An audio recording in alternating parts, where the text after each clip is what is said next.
Action. Hai Sobat Dapur, welcome back di Obrolan Dapur episode 9. Hari ini karena masih di bulan Ramadan, kita mau bahas terkait THR karena ini jadi sesuatu yang lagi happening ya di sisa Ramadan ini.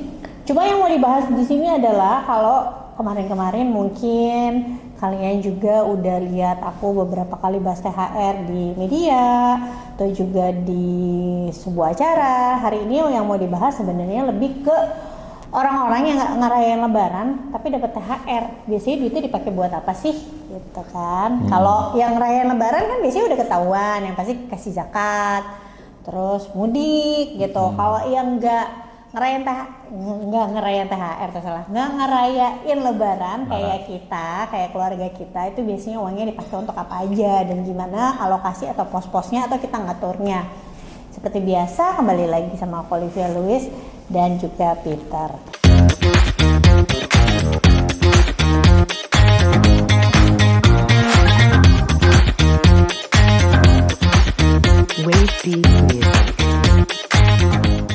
Jadi gimana? Sayang, tahun ini masih dapat THR? Bukan THR lah ya. Ya, puji Tuhan dapat lah. Jadi walaupun self-employee tapi tetap ada THR gitu ya. Tetap meng-THR-kan diri gitu. Nah, pertanyaannya adalah kan dari dulu gitu, walaupun kamu misalnya kerja di korporat, dulunya dapat THR, dari masih single sampai udah berkeluarga, biasanya uang THR-nya itu dipakainya untuk apa sih? Atau kamu tuh dapat THR-nya pas bulan Lebaran juga atau ketika Natal? Dari dulu sih kerja pasti di pas Idul Fitri, di hari raya gitu ya. Itu biasanya memang dapat THR-nya barengan sama yang mayoritas lah, which is yang merayakan hari raya. Nah, kalau kegunaannya buat apa THR? Kalau dulu dipakai buat apa deh pas sebelum nikah? Yang pertama ya pasti ditabung ya, karena kan itu uang bonus lah jatuhnya buat mungkin kita yang nggak punya banyak kebutuhan spesifik untuk hari raya, tapi kebetulan dapat bonus THR lah, tunjangan hari raya. Kenapa dulu udah kepikiran ditabung? Padahal dulu kan belum belajar tentang keuangan kan. Ya mungkin karena basicnya ya memang suka nabung aja ya, karena kan dulu nggak terlalu ngerti invest atau apa ya. Aku dapat uangnya dari kerja, setiap dapat penghasilan ya pasti ada yang disisihkan buat tabungan gitu. Karena biasanya kan kalau misalnya yang belum nikah gitu, kadang kalau dapat bonus tadi yang kayak kamu bilang biasanya dipakai untuk self reward gitu ya. Misalnya untuk beli sesuatu yang dia pengenin, handphone baru atau apa, tapi kok kamu bisa kepikirannya nabung gitu? Oh iya, ya tetap sebagian ada yang dipakai untuk yang aku pengen apa gitu, tapi kan mungkin yang atau balik lagi kan masing-masing ya. Ada yang mungkin kepinginnya banyak, ada yang kepinginnya ya udahlah, yang penting punya tabungan, ada uang yang dipegang lah. Sebenarnya bukan kepikiran dana darurat atau yang mungkin kalau zaman sekarang informasinya lebih banyak lah ya, orang bicaranya harus punya dana darurat, harus punya tabungan, harus punya investasi. Kalau dulu pikiran aku ya kalau punya uang kalau bisa ya yang ada disimpan lah gitu loh. Nggak tahu kapan mau dipakai buat apa. Dan nggak spesifik kalau ada apa-apa baru dipakai sih. Kadang-kadang juga untuk beli sesuatu yang dipengenin atau misalnya untuk pergi atau mungkin jalan-jalan sama teman atau segala macam gitu. Sekarang pas sudah ada keluarga gimana ngebaginya? Berarti ada jatah untuk keluarga atau yang ngebagi kamu? Ngebagi kamu kan. Dia cuma laporan langsung bagi. Ya enggak, maksudnya kamu ceritain. Biasanya aku aturinnya ada jatah apa aja. Ya kalau sekarang kan mungkin karena ya ada yang kerja untuk kita, maksudnya seperti asisten rumah tangga, lalu mungkin ya beberapa orang yang kerja sama kita kan juga pasti ada THR-nya. Nah, mereka ya pasti dapat THR juga, mungkin sebagian dari THR kita juga gitu kan. Nah, terus juga ya untuk anak-anak, untuk saudara-saudara mungkin kan karena kebetulan kita kan memang punya saudara-saudara yang merayakan betul. Gitu kan. Jadi ya mungkin berbagi kan di bulan Ramadan. Buat ponakan dan segala macam. Jadi ya alokasinya kurang lebih kayak gitu ya, sisanya ya mungkin bisa buat kita sendiri gitu ya, mungkin bisa ditabung juga atau dikonsumsikan juga, misalnya pergi makan keluarga atau apapun itu. Nah kemarin nih kebetulan banget pas aku bawain di Invest Time CNBC juga ada yang nanya terkait THR, ART gitu ya, atau misalnya pegawai di rumah. Biasanya berapa sih THR yang dikasih gitu ya? Umumnya memang ikutin kayak kerja di perusahaan aja gitu ya, 1 bulan gaji. Hanya kalau misalnya suster atau ART-nya belum 1 tahun kerja, gimana cara ngitungnya?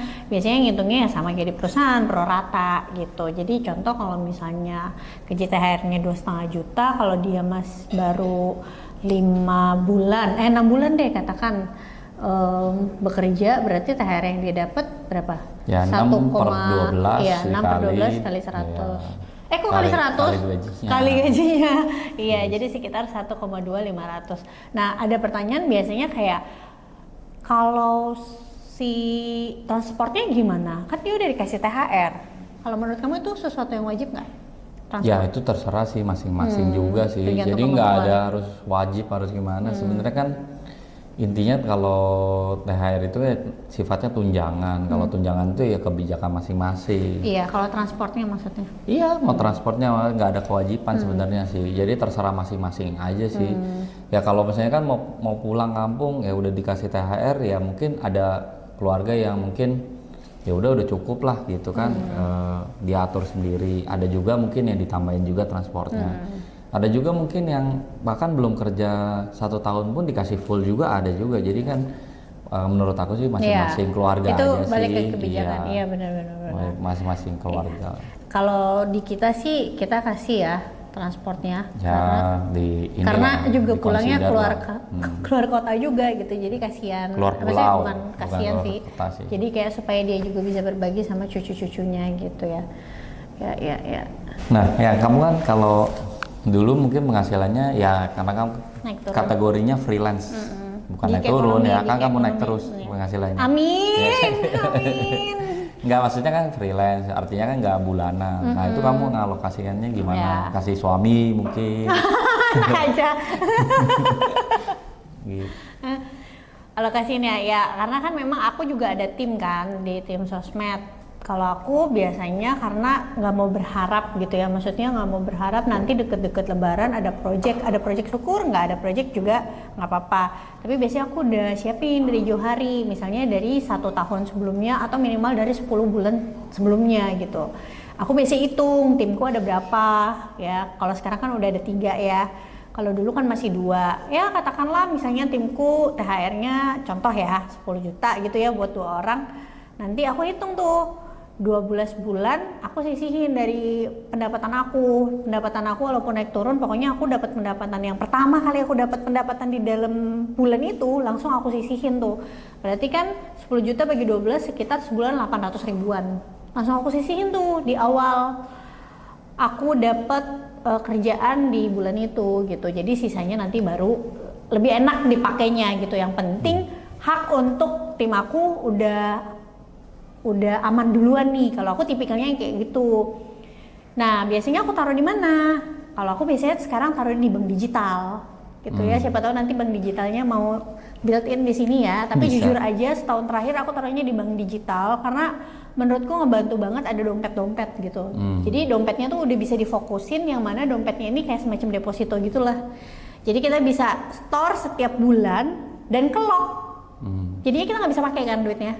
Dapat bunga juga? Iya dapat bunga, tapi karena ini dollar cost averaging sebenarnya bunganya kecil aja sih. Kayak misalnya dia janjiin bunganya per 6 bulan 5% katakan. Tapi kan karena ini dollar cost averaging bunganya nggak setinggi itu, tapi nggak masalah. Sebenarnya yang dicari bukan bunganya aja kan, itu bonusnya aja. Tapi bisa ngeloknya itu loh. Akhirnya apa? Bikin kita tuh jadi pertama komitmen, terus lebih disiplin. Yang ketiga tangannya itu nggak gatel mau make si duit ini gitu. Jadi ya kalau lagi nggak ada uang, misalnya uangnya kurang, ya kurang buat diri sendiri ya, maksudnya bukan untuk keluarga. Kalau untuk keluarga kan udah disuplai sama bapak ini. Maksudnya kalau aku dirasa kayak oh berarti bulan ini udah nggak bisa jajan lebih lagi nih, ya udah nggak bisa. Artinya nggak bisa oprek-oprek yang jatahnya atau haknya tim aku kayak gitu sih jagainnya. Dan menurutku ketika sekarang puji Tuhan ya di bulan lebarannya ada aja kan projectnya. Di minggu ini juga aku bahkan berapa kali tuh ngisi acara offline ya, jadinya tetap seneng aja gitu, ada spare kan. Yang penting udah aman daripada kita berharap kan sebelumnya. Nggak apa-apa lah, nanti aja disiapin misalnya buat tim, toh nanti juga deket-deket ada kerjaan. Iya kalau ada kerjaan, kalau enggak gimana gitu. Kalau aku sih tipikalnya kayak gitu ya, pengennya tuh di depan tuh udah diamanin dulu gitu. Ya, aku rasa di setiap perusahaan juga kayak gitu sih. Iya. Mau bonus, mau ada THR, Iya, udah biasanya pasti mereka udah sisihin kan, iya. Di-prepare dari 1 tahun sebelumnya bahkan, namanya plan and budgeting. Pasti kalau yang kerja di perusahaan dan bagian finance biasanya udah tahu tuh, minta ke semua divisi biasanya untuk lakukan plan and budgeting. Jadi ini kan skalanya lebih kecil lah gitu kan. Tapi di keluarga pun harusnya dilakukan itu juga. Jadi tahu nih tahun depan, oh mau ada hari raya bulan apa sih? Jadi udah di-prepare ada berapa banyak yang harus istilahnya diberikan THR misalnya gitu. Terus juga kan ya ada biaya-biaya lain kan yang berbarengan sama THR. Contohnya kayak sekolah anak barengan tuh. Jadi bulan ini karena lebarannya itu di April, lumayan deket sama bayar uang tahunan sekolah anak gitu. Luar biasa ya. Iya, jadi cukup, ya nggak bisa cukup mengagetkan juga sih, karena kan kita harusnya udah tahu. Nah, untuk menghindari cash flow tertekan karena berbarengan nih pengeluaran kita, ya memang mestinya ada yang disiapin dari jauh-jauh hari gitu. Jadi ketika nanti memang pengeluarannya berbarengan, ada ini dan itu, kitanya juga udah siap. Dan kalau bisa memang jadi terhindar dari hutang. Betul, gitu kan. jangan sampai pinjol kan gitu. Mau THR-an malah pinjol gitu kan. Oke, ini menarik ya, karena kan banyak juga yang nanya kayak, aduh tapi nih misalnya uang THR-nya nggak cukup gitu ya untuk ini itu. Oke, nggak boleh pinjol. Tapi kalau misalnya aku punya kartu kredit nih, contoh ya, kartu kreditnya itu katakan dia bisa gesek. Maksudnya banknya tuh memberikan fasilitas cicilan. Iya, memberikan fasilitas kayak lu tuh bisa gestun gitu.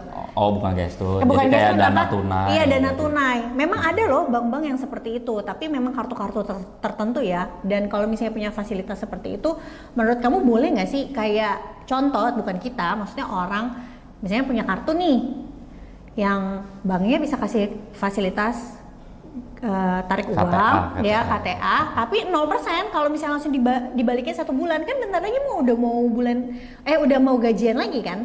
Jadi dipakai dulu, tarik dari situ buat hari raya lebaran, nanti pas gajian baru ditutup. Tujuannya apa dulu sih sebenarnya KTA itu? Jadi kalau dibilang 0% sebenarnya enggak, pasti ada, tetap mereka sebutnya administrasi, 100.000 kali 50.000, tetap ada keuntungan lah yang mereka dapat. Tapi kan memang biasanya setiap bank ada fasilitas ini, cuma yang dipilih adalah nasabah-nasabah yang pembayarannya track recordnya bagus. Nah pertanyaannya adalah KTA ini buat apa? Yaitu kalau misalnya, wah ini buat beli mobil baru karena mau pulang kampung misalnya, atau misalnya buat DP mobil baru loh ya, bukan buat beli mobil barunya tapi DP mobil baru tapi pakai KTA, atau misalnya untuk beli. Kalau buat hal-hal yang kecil, misalnya kita pakai kartu kredit, bulan depan dibayar, ya itu ya sah-sah aja gitu. Cuma kalau menurutku kalau untuk sesuatu hal yang memaksakan, misalkan mau pulang kampung nih, harus beli laptop baru atau apa handphone baru, ya, biasanya kan padahal gitu, belum perlu supaya di gitu. kampung dilihat, ya, atau beli emas. Ya buat apa gitu kalau menurut aku sih, tapi ya terserah, balik lagi ke masing-masing gitu kan. Selama dia bisa bulan depan saya pasti langsung bayar kok, ya nggak apa-apa, itu bagus gitu. Tapi kan biasanya juga itu bisa dicicil 6 bulan. Awalnya mungkin enak, nanti di akhir-akhir misalnya udah di bulan ke-5, ke-6 kita yang tadinya bisa mungkin alokasi dananya buat lain malah buat bayar utang. Itu yang kayaknya ya aku juga pernah istilahnya ngerasa kayaknya duit ada terus ya, duit cashnya gitu. Padahal ternyata ini harus ada alokasi untuk bayar kartu kredit gitu. Makanya bagus yang kamu bilang tadi kan, bank digital itu punya pos-pos gitu. Jadi kadang kita suka lupa tuh. Betul. Karena pakai kartu kredit, misalnya makan sama keluarga pakai kartu kredit. Iya, kadang kan nggak dicatat kan. Iya, kayaknya ada nih. Dipikirnya gitu. masih ada, iya. Gitu. Oke, nah gimana? Walaupun udah nikah, tetap THR-nya sebagian masih disimpan? Masih. Masih kan. Kalau Harusnya aku masih. hitungannya Kan soalnya yang itu kamu. ya langsung. Yang ini transfer ke sini gitu. Tapi sebenarnya kalau aku kayak gitu tuh kamu sebel nggak sih kayak THR tuh sebagian udah capek-capek kerja, sebagian malah disuruh disimpan gitu. Enggak juga, biasa aja. Enggak juga berarti iya dong. Ya biasa aja, maksudnya karena udah terbiasa juga dari dulu juga pasti ada yang ditabung, jadi ya cuma beda proses aja. Kalau dulu kan ya udah decide sendiri gitu kan mau tabung berapa. Kalau sekarang kan memang udah dibagi-bagi posnya. Lebih jelas juga sih. Oke deh, gitu aja obrolan kita. Jadi biasanya orang-orang yang nggak merayakan Lebaran kalau dapat THR itu ngapain aja ya, itu yang kita lakuin gitu. Orang lain sih belum tentu lakuin itu juga gitu. Nah coba pada komen juga. Iya, teman-teman nih. THR-nya buat apa? Iya, terutama yang pada nggak Lebaran biasanya THR dipakai untuk apa? Apakah liburan, ketika cuti bersama, atau dipakai untuk apa? Tentunya nggak ada yang salah, nggak ada yang benar karena kebutuhan orang itu beda-beda. Bener nggak sayang? Oke, jangan lupa share video ini ke teman-teman kalian. Kami pamit undur diri ya. Sobat Dapur, jangan lupa like, share, dan komen. Bye-bye!